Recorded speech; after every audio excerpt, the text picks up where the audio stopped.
coriandoli a coprire i giusti campioni, è giusto. E anche questa è il momento che tutti i giocatori e giocatrici si ricorderanno per sempre. Certo, sicuramente il momento finale del trionfo e giustamente festeggiarlo in questa maniera con tutti questi coriandoli colorati, insomma veramente rimarrà nella memoria di questi ragazzi per tutta la loro vita.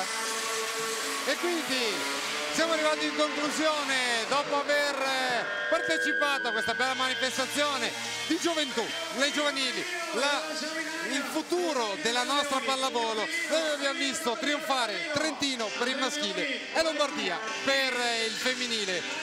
Quindi grazie per essere stati con tutti noi. Sport Italia è stata artefice e vi ha mostrato questo bello spettacolo. Ringrazio Pasquale Daniele, grazie per il commento tecnico, ringrazio ancora Mario Barbiero per la partita del maschile, in bocca al lupo per il vostro futuro, grazie. Trovateci campioni. Assolutamente, ce la mettiamo tutta.